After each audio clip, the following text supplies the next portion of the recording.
এয়া দুপৰীয়াৰ ভাত সাজ বনাবলৈ লৈছোঁ, কিন্তু তাৰ আগতে আকৌ ল'ৰাৰ লগত বোলে অকণমান খেলি ল'ব লাগে, কাৰণ তাৰ ছামাৰ ভেকেশ্যন চলি আছে।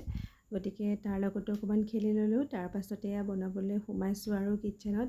আজি দৈৰ লগত মাছ বনাবলৈ লৈছোঁ। তাৰ বাবে প্ৰথমতে মাছখিনিত হালধি নিমখ সানি লৈছোঁ। তাৰ পাছতে এয়া হাত ধুই লৈছোঁ, আৰু মোৰ পানীত হাত ধোৱা কামটো চলিয়ে থাকে পাকঘৰত থাকিলে। তাৰ পাছতে কেৰাহীখনো অকণমান ধুই লৈছোঁ, কাৰণ তেনেকৈ পটককৈ বহাই দিবলৈ মোৰ খুব বেয়া লাগে, ধুয়ে লওঁ মই। ধুই থোৱা কেৰাহীয়ে তথাপিতো আকৌ ধুই লওঁ। আৰু কেৰাহীটোত তেল দি মাছ কেইপিচ ভালদৰে অকণমান ভাজি লৈছোঁ। খুব বেছি ভজা নাই, অকণমান ভাজি লৈছোঁ। আৰু তাৰ পাছতে বিলাহী আৰু পিঁয়াজখিনি মিক্সিত পিচি লৈছোঁ, আৰু লগে লগে ছাইডবিলাকো চাফা কৰিয়ে গৈছোঁ। চাফা কৰি গ'লে অলপ কামবোৰো কমি থাকে। আৰু তাৰপাছতে দুপৰীয়াটো একাপ চাহ খাব খুবেই মন যায়। চাহ একাপো লৈ লৈছোঁ, কেতিয়াবা গাখীৰ চাহ, কেতিয়াবা লাল চাহ। আৰু ল'ৰাই খেলি থকাৰ মাজতে তাকো মই কিবা এটা বোলো খাই লওক, চাটুগুৰিকে দি দিলোঁ আজি। চাটুগুৰি গৰমৰ দিনত খোৱা খুবেই ভাল, আৰু সি খাই পেলাই খুব ভাল পায়, ছোৱালীয়েও ভাল পায়। তাৰপাছতে এয়া তেলতে জিৰা দি দিলোঁ গোটা, লগতে বিলাহী আৰু পিঁয়াজখিনি যে পিচি ৰাখিছিলোঁ পেষ্টটো দি দিলোঁ। দি পেলাই অকণমান ভাজি লৈছোঁ, আৰু এয়া ল'ৰাই খেলি কৰি এতিয়া আকৌ কম্পিউটাৰত বহিলগৈ।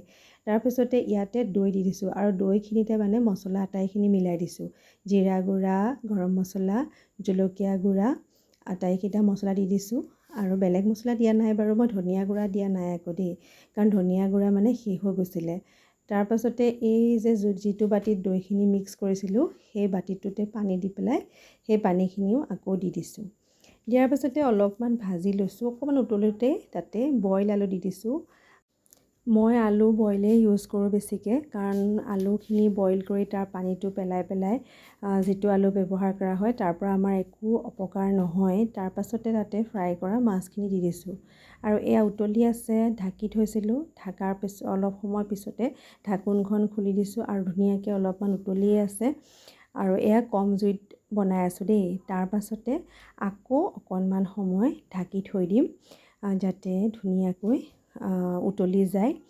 আৰু এয়া উতলি উতলি একদম শুহি গৈছেগৈ।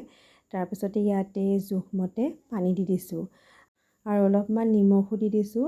তাৰপাছতে এয়া পানী দি দিছোঁ, পানীটো মই অলপ বেছিকৈ দিছোঁ, আপোনালোকে অলপ কমো দিব পাৰে। তাৰপিছতে খুব ভালকৈ উতলিব দিম এইখিনি।